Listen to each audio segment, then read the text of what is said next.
This project's on fishing in the Sea of Galilee during the first century. And for those of you who aren't watching as part of my class, yeah, this is an assignment I have for my theology class, freshman year. Anyways, fishermen use nets, baskets, spears, and hook and line, and sometimes their bare hands to catch fish, such as, sorry if I mispronounce these first two, musket, briny, sardine, and other species common to the Lake of Galilee.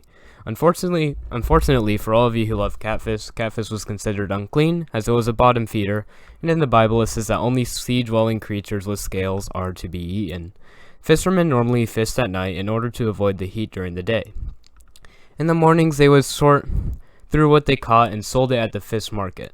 Fishing was a huge part of the economy in first century Galilee. In order to catch fish by seine net, which was the most effective method, the net was fitted onto the stern of the boat, and the fishermen would go off and find schools of fish along the shoreline. After finding a good location, half the crew would wade towards the shore, taking one end of the net with them. The rest of the crew would row out into the lake in a large arc and lower the net into the lake. The weights on the bottom of the net would sink the net to the lake floor, and the top would float on the surface.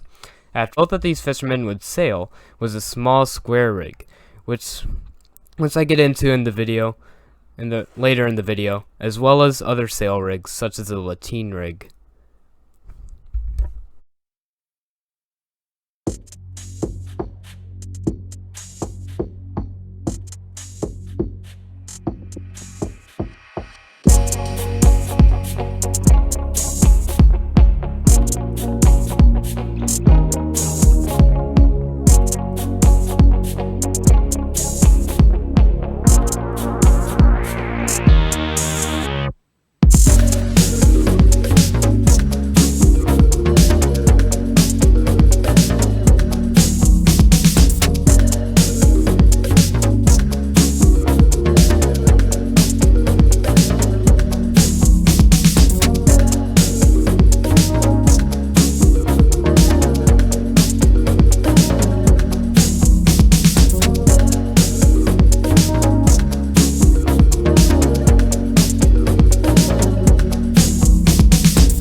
So, the whole trick to sailing is that you want to get to the sail as close to the wind as possible.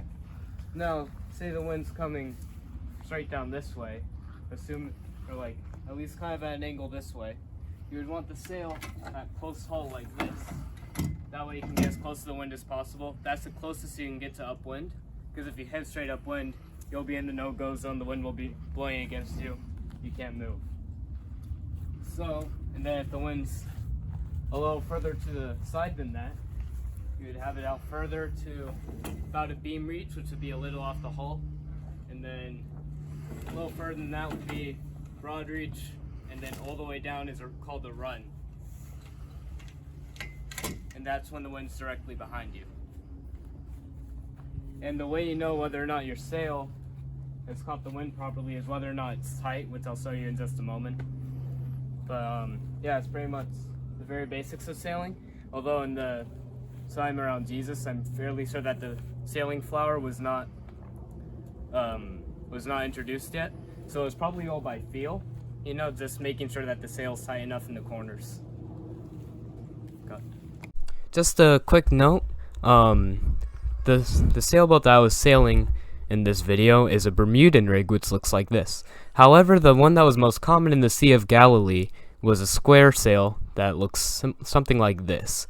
One of the major differences is that, of course, the shape, which allows the Bermudan rig to get closer to the wind at close haul, and as well as the rig overall, just how it's controlled in the boat.